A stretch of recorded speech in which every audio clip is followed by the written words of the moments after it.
Hello दोस्तों, welcome to my channel. आप देख सकते हैं आज के अनुपमा एपिसोड में कि बहुत ही मज़ा आया देखकर। यहाँ शुरुआत होता है मामा जी यानी कि राही के मामा के आने से, जो कि वो आता है अनुपमा की बहन के पास, अपना उपमा बहन के पास मिलने। और वो इतने दिनों से भाई बहन बिछड़े थे तो कैसे ना मिले।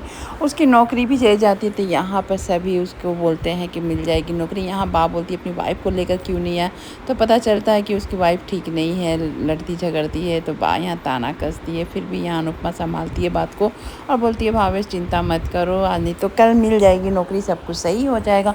तुम्हारी वाइफ है तो उसका भी ये बनता है धर्म की, और साथ में हक की तुम्हारे साथ और आए और जाए, तो ये कोशिश करना सब कुछ लेकर चलने। और यहाँ पर डांस हल्दी है तो डांस ना हो ऐसा हो सकता है। अनुपमा भी डांस करती है, सारे फैमिली डांस करते हैं, एंजॉय करते हैं, मोमेंट अच्छा लगता है। हल्दी लगना शुरू हो जाता है अंश और प्रार्थना के। यहाँ अंश की तो हल्दी लग जाती है। जब प्रार्थना की हल्दी लगाने अनुपमा जाती है तो वहाँ राही आ जाती है प्रार्थना की गार्जियन बनकर लगाने के लिए। तो वहाँ से तो अनुपमा हट जाती है, लेकिन हटते हटते भी हल्दी थोड़ी सी लगी जाती है।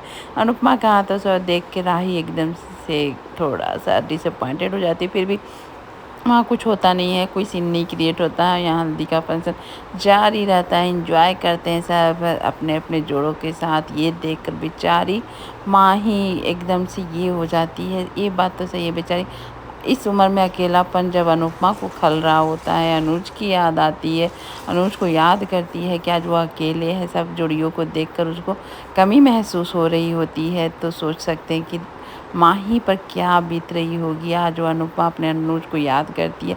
और माँ ही अब करे तो क्या करे, एक दिन की दुल्हन बनी थी जो कि बेचारी के साथ बहुत ही गलत हुआ था। वो एकदम से रोने लगती है, अपने हस्बैंड यानी कि याद करने लगती है। अब और उसके बाद एकदम से अपनी हल्दी शादी सब इंजॉय जिस तरह से की थी, सजने संवरने का इतना शौक था, वो सब चीज़ उससे छीन जाता है इसी उम्र में फिर।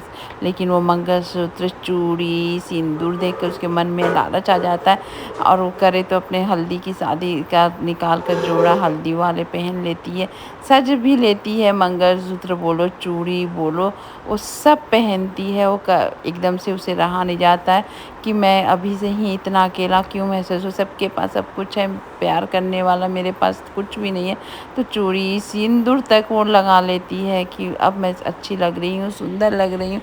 देखकर अपने आप को निहारती है, खुश भी होती है, लेकिन वो खुशी कुछ सेकंड की होती है। फिर से उसको अब समझ में आता है कि मैं अकेली हूँ, मैं अकेले कैसे ये ज़िंदगी को बिताऊँगी। सबके पास सबके सब जोड़ी है, मेरे पास कोई नहीं है, प्यार करने वाला पति नहीं है, मेरे पास लाल रंग नहीं है जिसे मैं बहुत पसंद करती थी। और यहाँ देख सकते हैं कि आ जाती है वसुंधरा और ख्याति, और ये देखकर अनुपमा सोचती है कि आए हैं शादी में शामिल होने के लिए।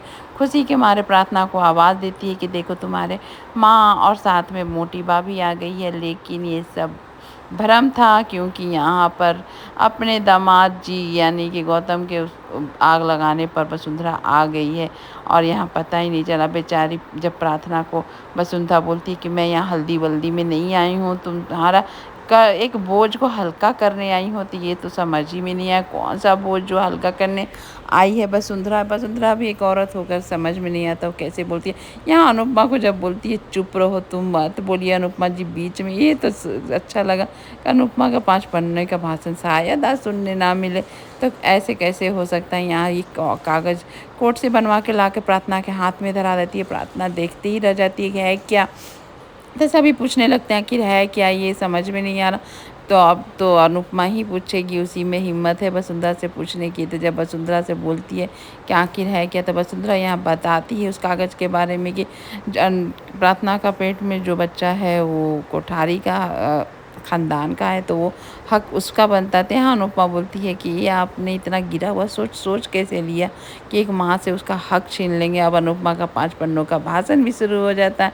यहाँ ख्याति भी बोल रही होती है कि आप आज सगी कितनी हो गया, प्रार्थना का भला बुरा आप ज़्यादा सोचती हैं हम लोग से। तो यहाँ पर सब सुन के तो पहले हैरान हो जाते हैं कि इतना घटिया सोच कैसे कोई रख सकता है कि किसी अभी तो बच्चा आया नहीं है उसको अलग करने का, माँ से अलग करने का था, सोचिए कैसे हो सकता। उसके बाद तो भाई अनुपमा का 5 पन्नों का भाषण शुरू हो जाता और जो होता है ना मज़ेदार होता है, एकदम कड़कदार होता है, किसी से झुकती नहीं है। और यहाँ तक बोल देती है कि आप अनुपमा को जानती ही कितना है कि आप जब आपने आप पे आ जाए ना तो शेरनी की तरह दहाड़ देती है और किसी को नहीं छोड़ती है। ये देखकर वसुंधरा का तो गुस्सा पारे में आ जाता, हाई हो जाता। और यहाँ वसुंधरा वो बोलती है कि आपको दामाद की फ़िक्र है, अपनी बेटी की फ़िक्र नहीं है। कैसे आप लोग हैं कि अपने बेटी के दुख नहीं देखे जाते हैं, उस लिच्चड़ दामाद के दुख दिखे जाते हैं। भाई यही ज़माना है आजकल, दिखावटी लोग, अपने बच्चे को दुख और सुख से मतलब नहीं, बस अपना इज्जत और सम्मान के चलते यहाँ वसुंधरा कुछ भी कर सकती है। और यहाँ देख सकते हैं कि वसुंधरा को भी हाथ जोड़ कर बोलती है कि समधी की तरह मैं सम्मान करूँगी इसके, लेकिन आप मेरी पोता बहू के साथ कुछ की ना तो छोड़ूंगी नहीं मैं, कसम से। जब खा के इस तरह से धमकी देती है वसुंधरा को तो देख के तो मज़ा ही आ जाता है। उसके बाद वसुंधरा की आंखें तो फटी की फटी रह जाती है। ये क्या आ गया अंदर अनुपमा के अंदर, जो अनुपमा को इस तेवर में तो बहुत दिनों बाद देखने मिलता है। और यहाँ अनुपमा अच्छे से खिलाती है और वसुंधरा की तो क्लास ही लगा लेती है। जिस तरह से, जिस मंसूबे से वसुंधरा आई थी, कुछ नहीं मिलता। यहाँ पर अनुपमा का टसन जारी रहता है। और यहाँ देख सकते हैं कि वसुंधरा का मुंह तो बंद ही हो जाता है अनुपमा के सामने। और ये एपिसोड यहीं पर ख़त्म होता है। लेकिन आज का एपिसोड सच में बहुत मज़ेदार था। Thank you.